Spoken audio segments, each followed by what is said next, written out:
one thing, we're so glad to have you, by the way. Thank you for coming. Julian's been around us for a long time at Chaucer's, and there's always people who are very interesting, personally interesting, and you could just tell that they have a spark in him, and we can always sense that whenever he came in, Julian had that spark. So we're very pleased to have you. Michael, thank you. Michael's been just a terrific person, and I want to thank him and Chaucer's for sponsoring this event. And as expression of my gratitude, there's a handout tonight. So I'll just go, if you don't mind, that it's being filmed, that there'll be nobody there. But here is this handout. We have a little exercise. Okay, that would be great. Thank you very much.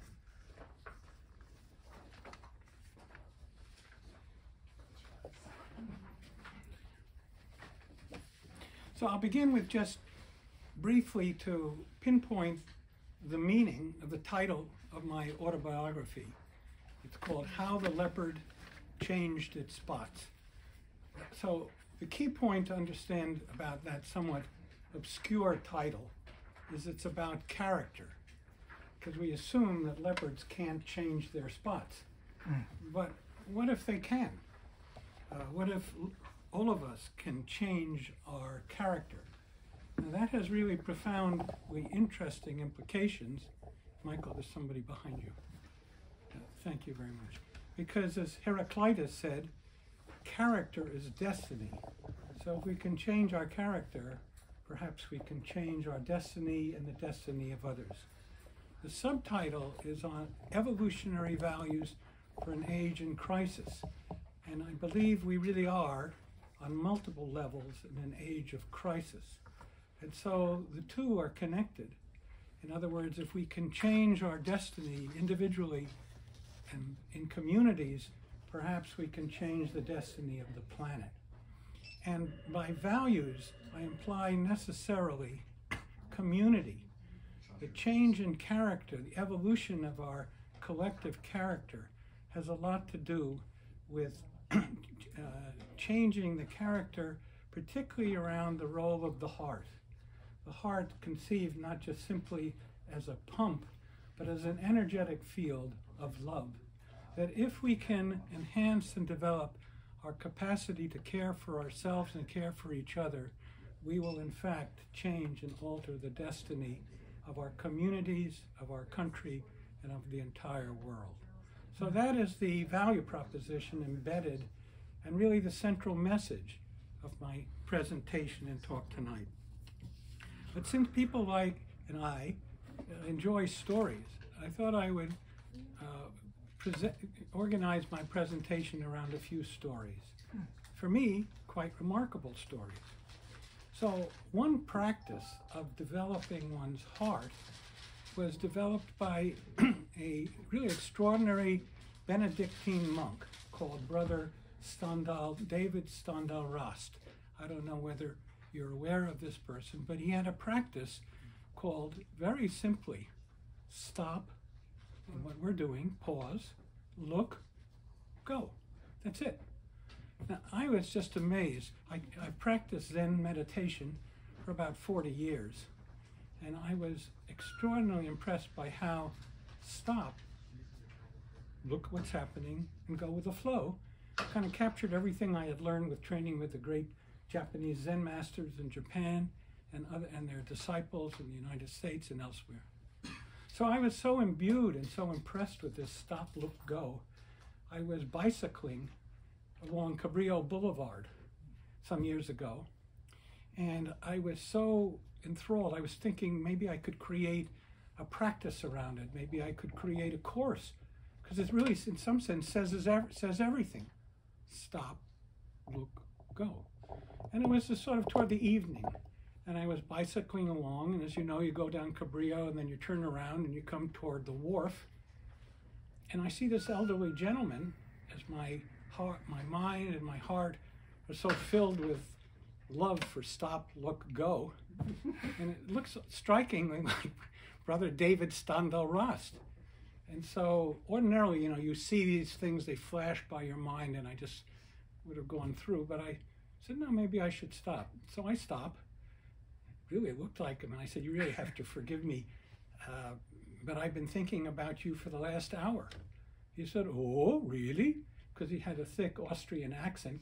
I said, but it can't be that your brother David Stando-Ras. He said, yes, I am. He says, I want you to meet my young friend. He had a young man with him. It's Cesar Chavez's grandson. I said, well, isn't that extraordinary? He said, but what are you doing here? You live in a monastery in Austria. He said, yes, I do. I said, well, what are you doing here? He said, I'm here just for an hour meeting with your Oprah Winfrey. He had a very thick Austrian accent. And I said, well, that's really most extraordinary. I must have materialized you. He said, no. He said, do you like music? I said, I love music. He said, well, do you know the Haydn 21st Symphony? I said, of course I do.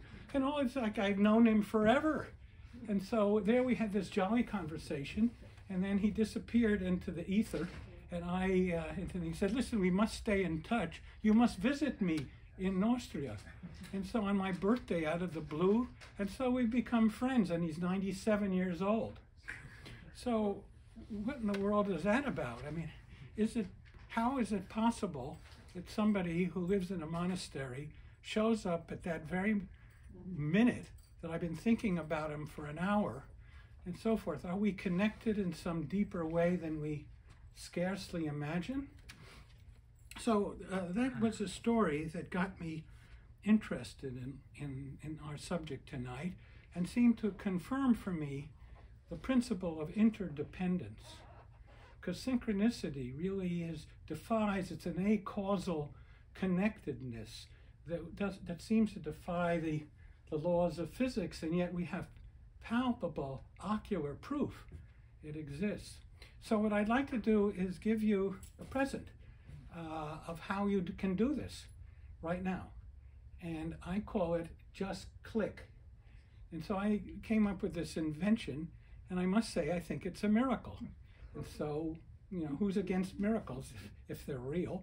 So there's a handout here which I created. Everybody, Michael, this is yours. We got one. If anyone doesn't have one of these, do you have one? You do? Okay. So this is a very simple little exercise. So here's what we do, and we could do it together. The first thing you do is just click. So just click. Now, there's nothing esoteric about just clicking. You can wiggle your ears if you like. The point is it's to signal that you're going into a place of refuge. That's the important point. And in other words, we're interrupting the pattern of the world around us, which is a kind of an undertow. And so it's a place of refuge. And so the next thing you do is you quiet your mind. Now, how do you quiet your mind? Well, the secret is you quiet your heart. And I learned this from a Chinese grandmaster, Li Junfeng, who used to train here with students. I practiced with him for many years. He trained the Chinese Olympic women's team to 100 gold medals. He's a movie star and a fabulous Qigong grandmaster who developed, Qigong is the Chinese energetic practice. He developed a Qigong of the heart, recognizing that the heart is not just a physical pump, it's an energy field containing what the Chinese call qi, or ki, and love, unconditional love. So, and he points out that the heart is the governor of the mind. So the secret to quieting your mind is to quiet your heart. Well, how do you quiet your heart? Well, it's very easy. All you have to do is bring an image. Now, you don't even need any, some people just do it. They just simply say to themselves, heart, quiet down. But I thought it might be useful, since this seems like a very poetic and quieting image. So if you would just sort of take a look at it and do what I call take a heart snapshot of this. Because the heart, believe it or not, has a greater, much more powerful electromagnetic field than the brain, according to Heart Math Institute, which has done 31 years of research on the heart. So you take a picture of, in your mind, heart-mind, of this gentle scene. Just quiet yourself and quiet the heart. And as you quiet the heart, just observe what happens to the mind, because the thoughts vanish. Just breathe, just relax, let go.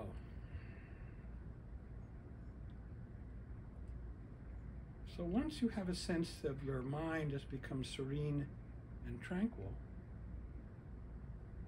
next step, I invite you to bring your attention to the energy field around your heart, particularly love. And then connect this field of unconditional, limitless love. Just check out your physical heart, and you may observe that a circuit is created, like an exchange of energy.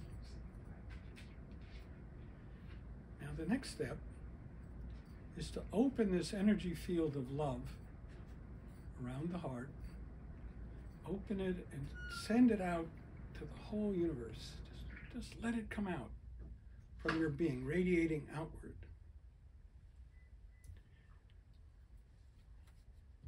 So once you have a sense, and this is an experience, none of this is theoretical.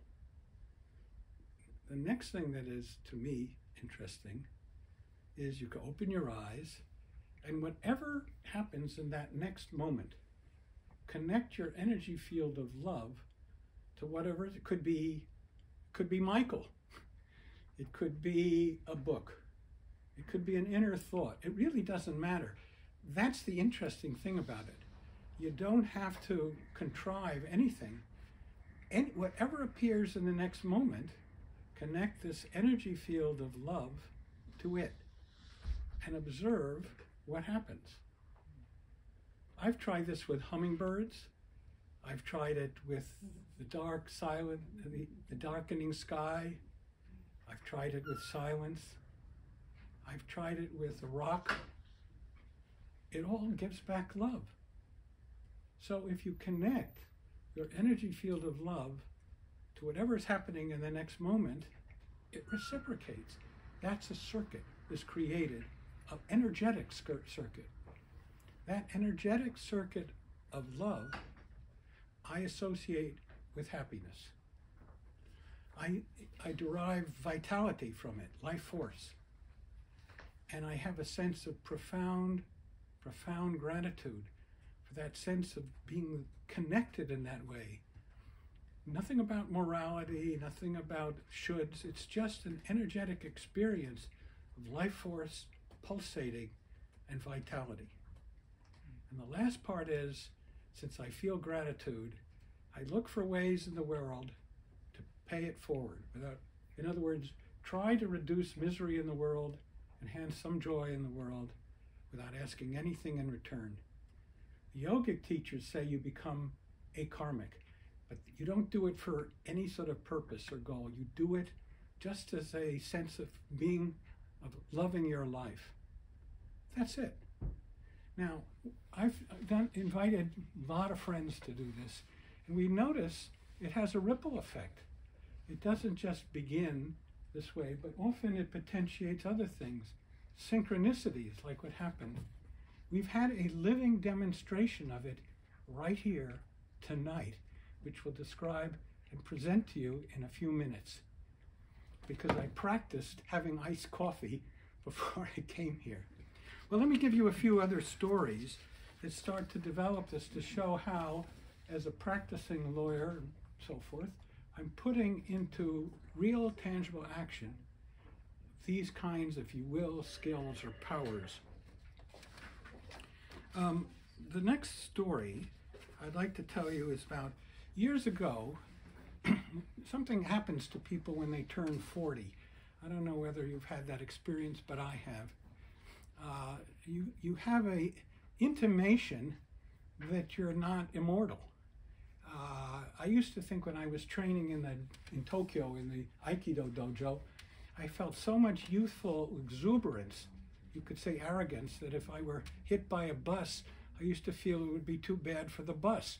But that was the kind of arrogance you have, that when you're young, you believe that you're immortal.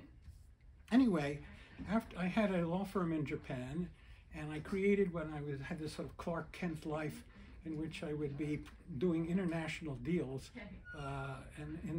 during the week, and then I'd flee to the Zendo, where I trained with Yamada Kohn, and I got very interested in the practice of Zen, which is a kind of discovery process.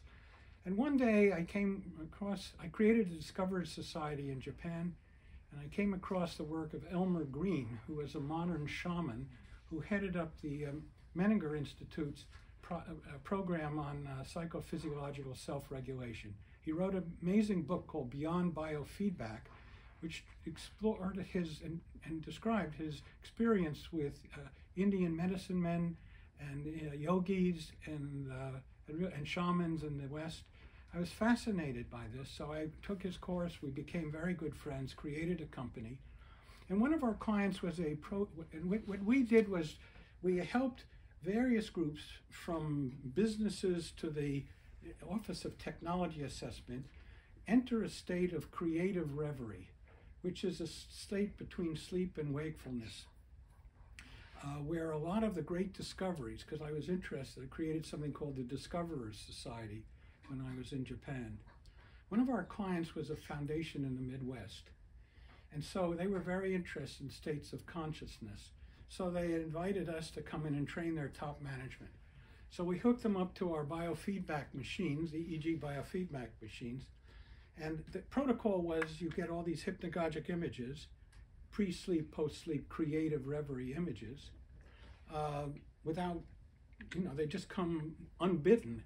And they often are archetypes, deep archetypes of a sense of connectedness. So the top management got a series of images of quicksand, of tornadoes, of wolves' heads people being decapitated, wolves' heads, a sense of something really baleful and ominous. So we wrote all this up and presented it to the president and the board, and nobody paid any attention to it. And would you believe it, about 3 weeks later, there was a palace coup. They all got fired. So that was already in their collective consciousness. And we saw time and again, we even trained the people from the Office of Technology Assessment. They said this kind of, many of the participants had shared images without even discussing it. So there was a kind of collective connectedness that people observed. We wrote it up, but they didn't heed their own oracular capacity. So this was very interesting, and for them pretty bad, but it did confirm that the future and the present may be entangled in very interesting ways that we're not aware of. But we have the capacity, it's like a vestigial power, to look into the future based on the data that we're having right now. And we'll come to the practical implications of this for Santa Barbara in a minute or two. So that was another example. So the years passed, and I got to know a very interesting fighter pilot who developed a unique model of negotiation. I remember him, he was a burly fellow, and he would come up to the group we used to train by the San Francisco airport. He didn't even say hello in introducing himself. All he would do is loom over us and say one question: are you trainable? I always thought that was pretty vulgar and impolite. But what he meant to say is, are you willing to listen? Are you willing to learn? Are you willing to learn from mistakes so that you become even more powerful? So I developed a kind of martial arts approach to negotiation, and I broke the shadow game code. Now, the shadow game is being displayed all around us. We see it in our politics, we see it in industry, and so forth. This has the singular effect of undermining your integrity or resilience by attacking the mind. And so we broke the code.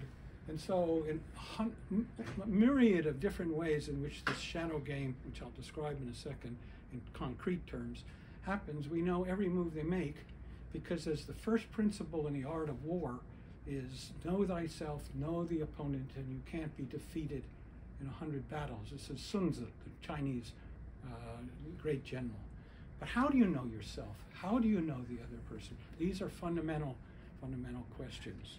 So we developed this sort of martial arts approach to negotiation, and I trained hundreds and hundreds of senior executives, including the European Commission's negotiating teams with the Japanese government. And every time we do it, what I call the shadow game becomes perfectly apparent, transparent. The emperor has no cause.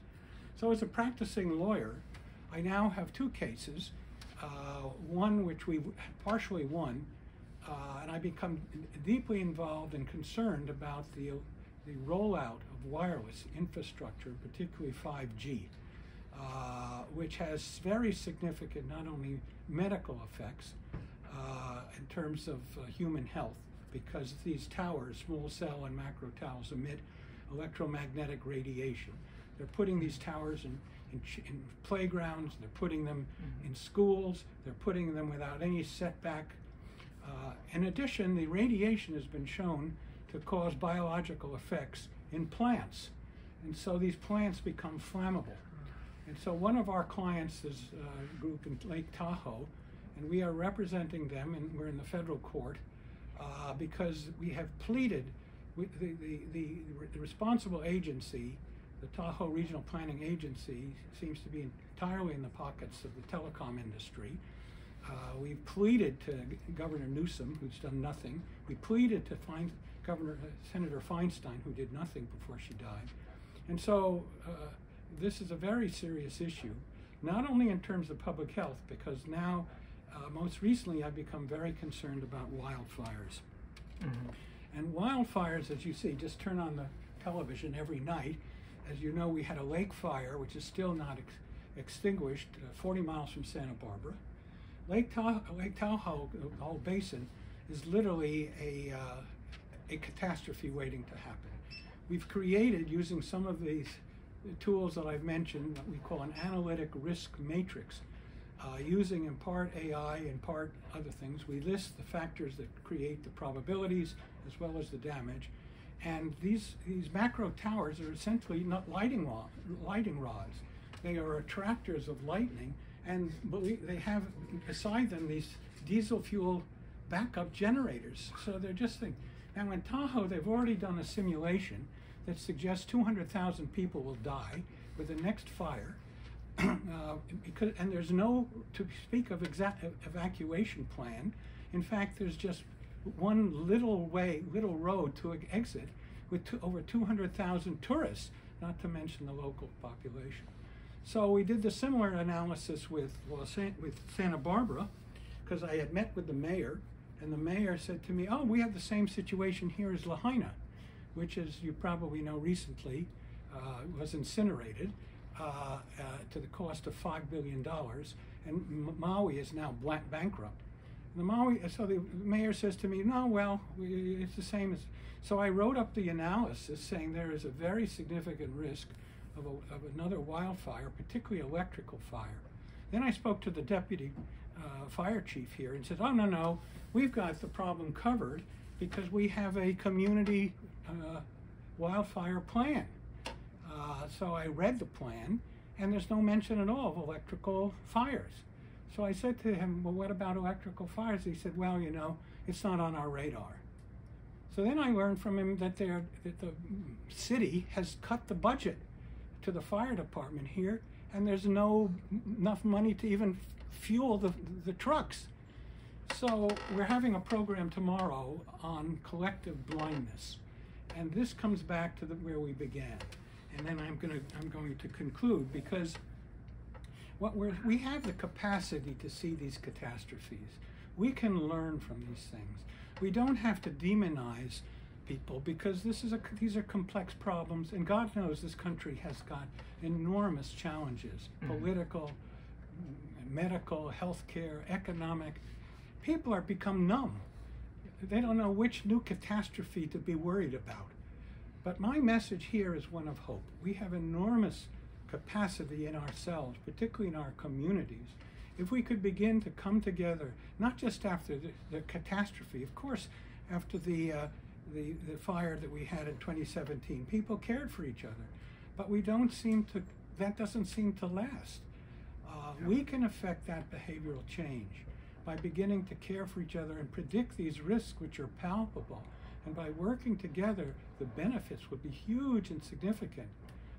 So this is a message of hope. We have the capacity, if we include heart as well as our intellects and our capacity to take action, we can achieve reasonable balance, and we will move through this period of difficulty through tapping into our own capacities to care for each other, care for others, because the greatest act of self-care is this paying forward, is caring for other people actually deepens our own capacity to care for ourselves.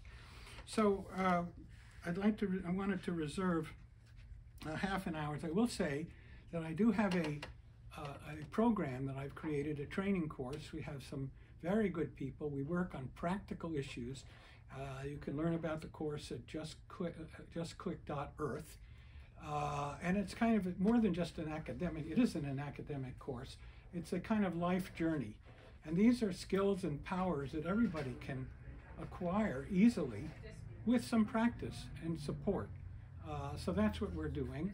And we have, finally, we have a larger program we're just putting together now to train 2,000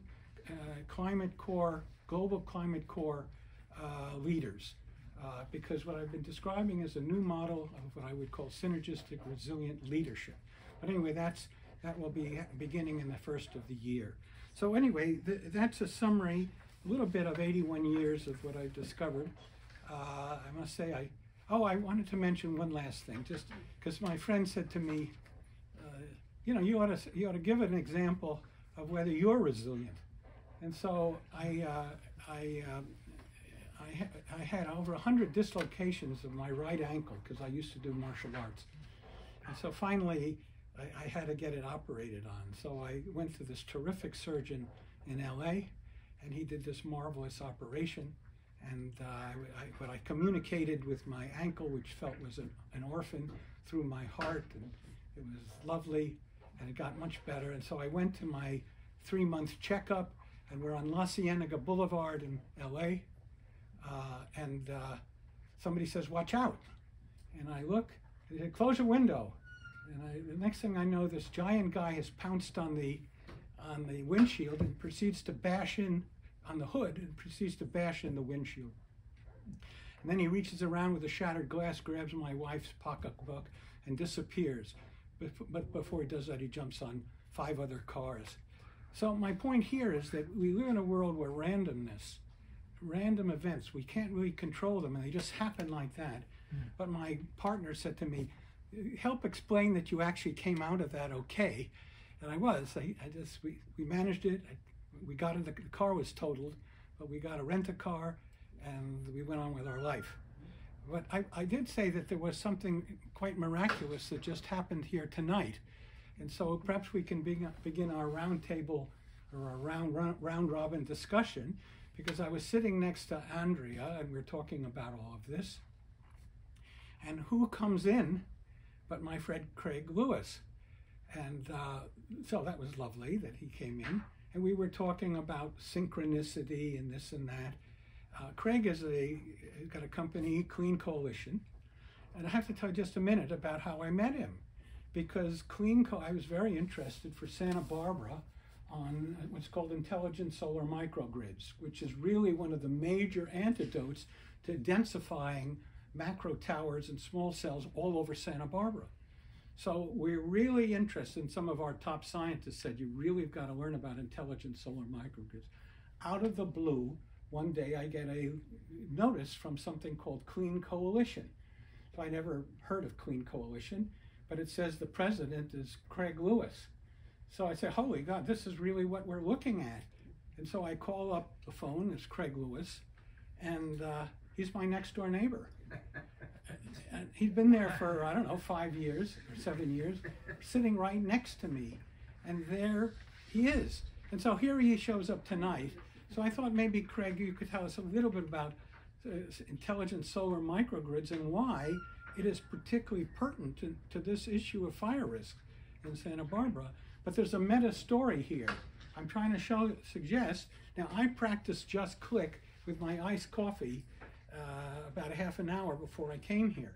So is there any connection between practicing Just Click and Craig materializing exactly on point to talk about intelligent solar microgrids and the fire risks facing Santa Barbara.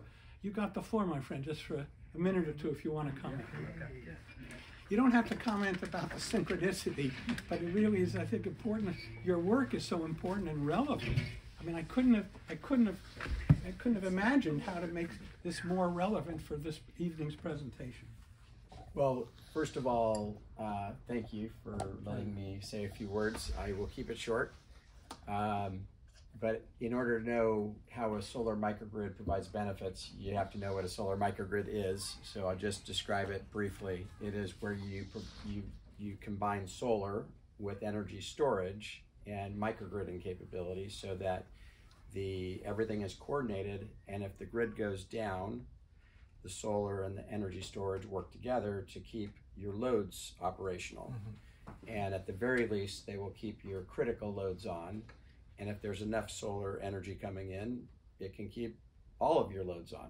But if energy gets short, it'll start turning off your non-critical loads, so that your most critical loads, like any medical equipment, your freezers, refrigerators, your access to the internet, your communication systems, those loads will never turn off.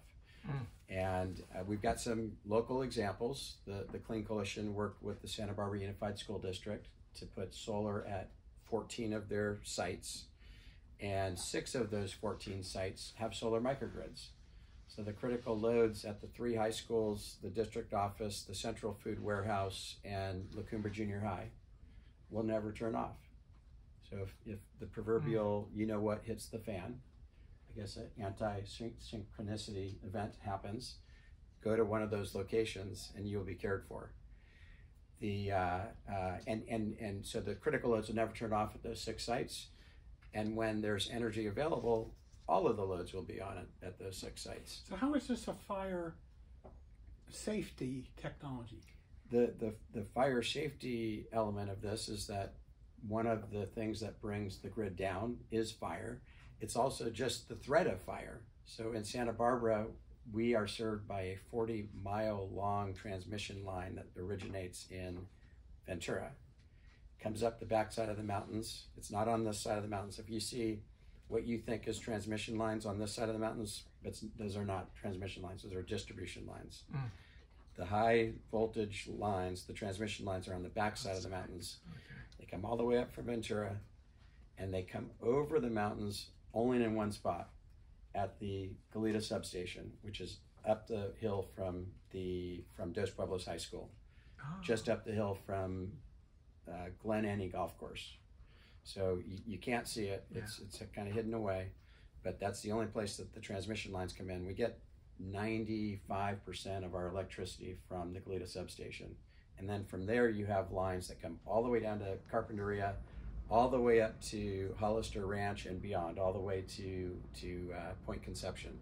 That 70-mile stretch is all served by that single point of interconnection in the transmission system, which is vulnerable to a 40-mile long transmission line right through the heart of fire, landslide, earthquake risk. So it's the fire risk. Now what happens when there's even a threat of a fire, Southern California Edison, which is our utility, will turn certain lines off if they're at a threat to spark a fire. These transmission lines not only are at risk of coming down, but they're at risk of sparking fires. And this is one of the things that happened in Lahaina. So here's the central point, the 2 points to be made, or several points to be made. The first is just technically, some people would say, well, electrical fires are not that frequent. Well, they had 3 major ones in Los Angeles, which cost about $6 billion. So they are increasingly frequent.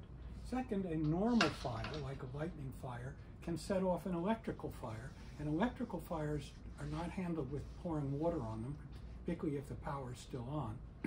And second of all, they burn toxic substances, so you have a pollution problem on top of it. So they are synergistic, negatively synergistic with each other.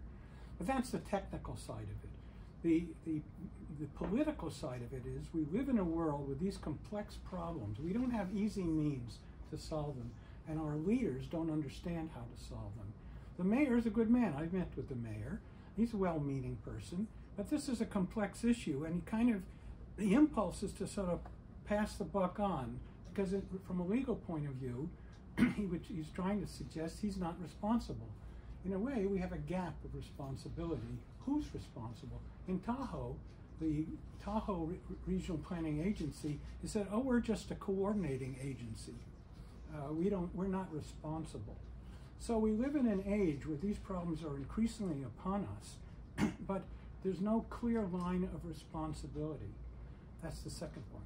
The third point is we have to tap in new kinds of powers, because we can't, physical powers, spiritual powers, we can't solve, Einstein said, we can't solve today's problems with the same kind of thinking that produced them. We have created them. We have to explore new ways of thinking, new ways of tapping into wisdom that we do have individually and within communities. And the fire example, you could say, well, EMF radiation is so abstract, and the FDA and the FCC say it's safe and blah, blah, blah, which is not true. But fire is so tangible. It's transpartisan. Everybody is involved with fire, although there's a very powerful human rights issue, because poor people and minorities are the least protected. They're the most vulnerable, and disabled people. And there's no special planning for them in these evacuation plans. In Tahoe, they're just stuck. And this is a profound human rights issue as well. So we have to begin to develop the powers that we already have, as demonstrated here tonight. Craig, of all the friends that I have, of all the acquaintances, decided to come, and it came in the exact time that I wanted to illustrate some of the things tonight about fire. And he really knows what he's talking about, because he's an engineer and he's actually installing these systems. So you couldn't have any more tangible evidence, not just simply of the technical message, but of what I'm trying to suggest, that we are all interdependent. That's the point. We forget that we are. But if we can realize this, we can begin to turn the wheel of karma, the wheel of our destiny, right here in Santa Barbara. There's no reason that we have to wait for another fire in Santa Barbara. We can take precautions right away. Questions? Yeah. Can we install this device in our front yard? Sorry, what? Can we install it in our front yard? Okay. Solar microgrids? Yeah. Sure. Typically, you'd put the solar on your roof, and the battery goes on the side of the house, and it does. It's not panels or something else. Yeah, it's solar panels. Yeah. Yeah. You can put them in your front yard if you wanted to, but typically you put them on your roof. Yeah. Follow that question. Would there be an advantage if a suburban neighborhood connected their homes to each other to carry the load? Would there be an advantage to that? Yes, huge advantage. The problem is that the policy is not set up to allow that, and Southern California Edison and all the other big utilities will fight like hell to not allow it, because the more energy you self-produce, the less energy you're buying from them. So it's a zero-sum game from their point of view.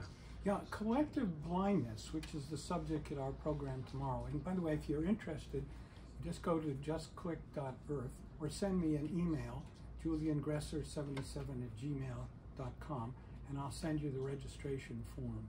But the interesting thing is, first, that you could say the spiritual practices are completely synergistic, as exemplified. Thank you very much, Craig. Oh, my pleasure. With the technology. We don't have to we don't have to be at war with technology. Here is a living example of technology that can have huge humanistic potential.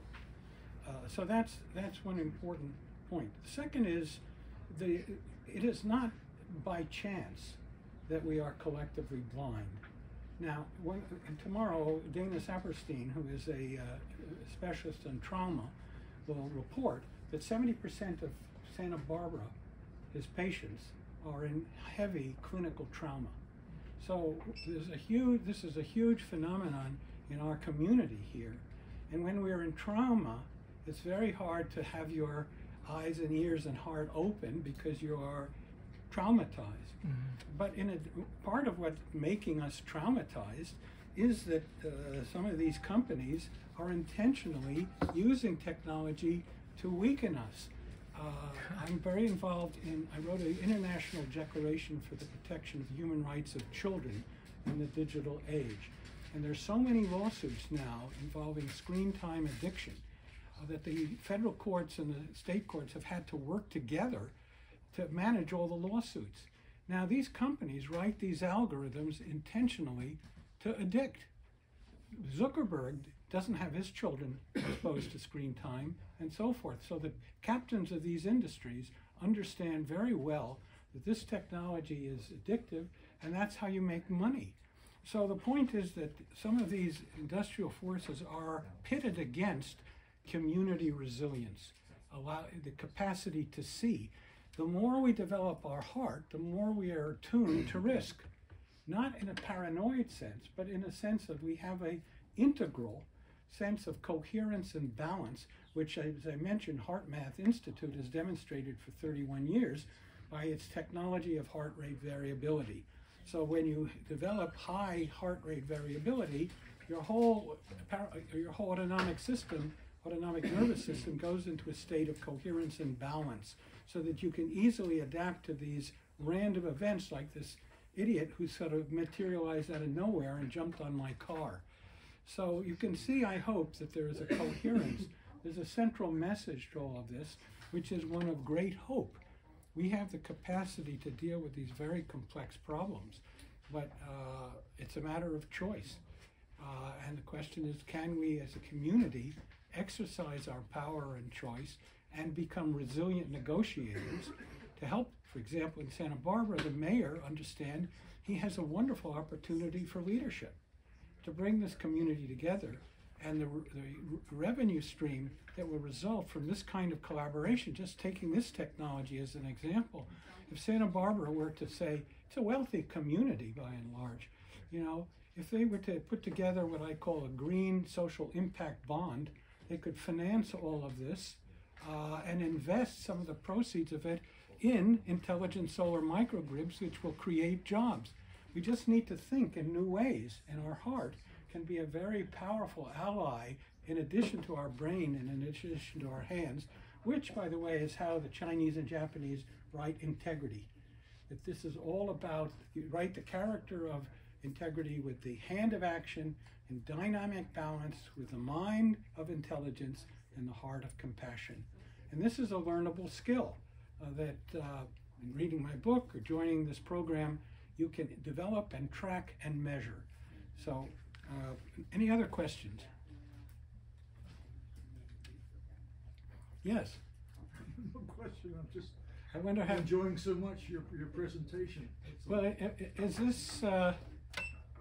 this too many things connecting to too many other things, or is there a way I could give you distill it in a way that would be helpful to you? I think you're doing a very good job at showing the big picture and bringing them down into the specifics as examples, both of your personal life and other examples as well. And having Craig here, yeah, that synchronicity, having your iced coffee click, works well. So what I'm saying is that the heart, this capacity of heart, is a developable skill. And as Li Junfeng says, when you develop this energy field of the heart, you can see the big picture. You can see, that doesn't mean you don't pay attention to this moment. Because as I tried to demonstrate in this Just Click, something extraordinary can happen right here in this moment. If you were to say, well, and you don't have to accept any of this on faith. I'm not trying to indoctrinate anybody. You could say to yourself, okay, let me test this out. So if you this week try, and it's all, by the way, it's on my website, justclick.earth, and there's something, you just wait for it, it comes up, the gift, and you can take the whole protocol is there. And if you were to try it once or twice a day, say for a week, as you see, it only takes 3 or 4 minutes, and watch what happens. I mean, for me, it's quite extraordinary. only because we assume, and I call it the separation hypothesis. We assume that we're all disconnected and separate. But what if we're not? What if we just think we are? What if we, at a profound level, we are deeply connected? As we open our heart, we feel a sense, an experience that you and Michael and Craig and the gentleman with the hat and Andrea, that at some deep level we're all connected and we have a direct experience of it. It's very hard, to justify the separation hypothesis if you have a direct experience of interdependence. And that is my central message. And I can say, if you're interested in this subject, that this insight, it crosses all cultures, all religious traditions, what we call wisdom traditions, and we actually have, as part of the course, what I call an applied wisdom app. And you can identify some critical questions, and then it prompts you to connect it to some resilience challenge and so forth. Then you can connect it to some important principle of wisdom. And then displayed on the right column is all the collective wisdom throughout history.